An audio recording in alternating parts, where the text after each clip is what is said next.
Only Lovers Left Alive is a Jim Jarmusch romantic film. The film follows Adam, played by Tom Hiddleston, and Eve, played by Tilda Swinton, as they wander through Detroit in search for blood. 18.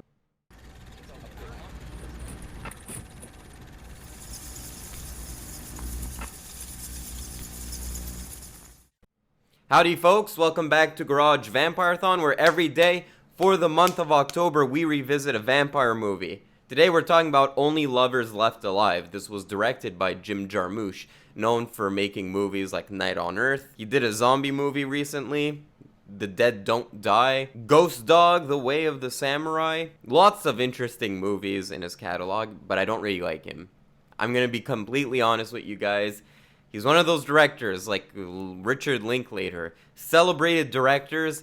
I just don't vibe with them. It's not my cup of tea. That very slow, dreary slice of life, which is a term they use as an excuse to not have a interesting plot. I'm not a fan of Jim Jarmusch. Comment below what's your favorite Jim Jarmusch movie. Maybe I'll watch it and find new enjoyment in his work. But as of now, I don't really like Jim Jarmusch. It just doesn't gel well with me, his style. It's not my cup of tea. And this movie is kind of the same idea. This was on BBC's Top 100 Films of the Century, which the century is not even close to being done yet, but whatever, they still made a list. A lot of critics praised this movie. I don't get it. It's so slow. There's barely any plot to it. There's some symbolism in there. It's like, okay. But to me, that's not a movie. I wasn't on the edge of my seat. I wasn't invested in the characters. I was just very, very bored because it's such a slow movie. I said that in slow motion. The title is a reference to the novel Only Lovers Left Alive, which is nothing like the movie itself. The novel follows like a world where every adult commits suicide and only the children remain. And all the children just do whatever the fuck they want because there's a French saying, Lorsque le chat sort, les souris dansent. Once the cat leaves, the mice dance. But anyway, this is, yeah, like I said, this is kind of a slow movie. And it really is style over substance. Not that I dislike the style. It really has an interesting style to it. That kind of stoner rock feel. You're exploring the rock scene in Detroit. I like the look of the apartment, especially how you have all of these Persian rugs everywhere and everything looks dirty and gritty. I really like that kind of style, especially after watching Thirst. I feel like Korean movies, they're so immaculate and perfect, and then you watch this movie, it's like bleh. And that's what I kind of liked about this movie. Here's the thing, I'm gonna read you what the plot slugline is on IMDb. A depressed musician reunites with his lover. Through their romance, which has already endured several centuries, is disrupted by the arrival of her uncontrollable younger sister. The part with the uncontrollable younger sister, that had me hooked. I was like, finally something's going on in this movie. That doesn't kick in until halfway through the movie. And she leaves about 15 minutes after that. So I think even the movie doesn't really know what it's about. And it's the same problem I had with The Addiction when I talked about the Abel Ferrara movie. I hate movies that are self-indulgent. You get Samuel Beckett books. They're quoting philosophers. Even the names Adam and Eve, which they try to fit in some Bible connotation to this movie. And it's just like, why? It's not working. It doesn't fit in here. I feel like biblical references for the most part are kind of cringe when you try to insert them in a movie. It just feels like a humble brag. Just everything about it reminded me of that Abel Ferrara movie where it's just like, let's talk about Kierkegaard. Ooh. And I'm just like, I'm not here for a philosophy lesson.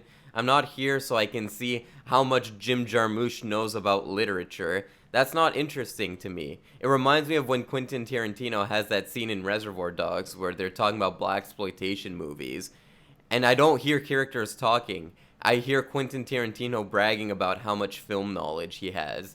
It's the same idea here. I don't care that Jim Jarmusch knows so much about literature and philosophy. If he really understood it, he would find a clever way to portray it visually and through storytelling in his film. but instead it's just a dreary, wandering film that feels aimless. It's weird too because I feel like this is Jarmusch's response to Twilight. It's like as if Jim Jarmusch watched Twilight and he was like, oh, these teens like Twilight, but that's lowbrow, that's dumb, it's stupid. Let me make my own vampire love story.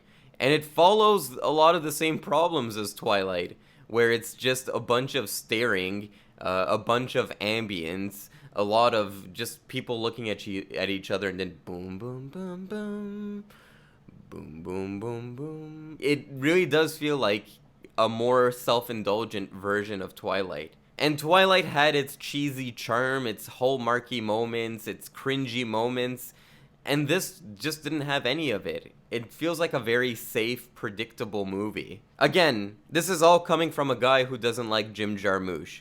I've tried a few of his movies. Coffee and Cigarettes I've seen. Night on Earth I've seen. Let me look up what movies I've seen by him. Broken Flowers, that's another one I watched and I was just like, okay. I've never seen Dead Man. I think I watched Mystery Train. I've never seen Ghost Dog. That's on my watch list, but I've never seen it. And it's probably the movie that I would like the most from him. I love the song Steady As She Goes, by the Raconteurs. He directed that music video, apparently. And that zombie movie I didn't watch either. Patterson, I hear good things. I didn't watch it. I hear it's extremely slow.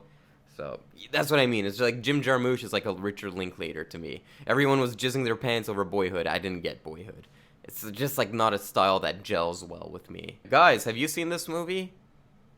I'm sorry if I broke your heart by disliking it. Comment below, let me know what Jim Jarmusch movie I'm missing out on. Take care, guys. I'll see you tomorrow. I have what you need. Not what I need.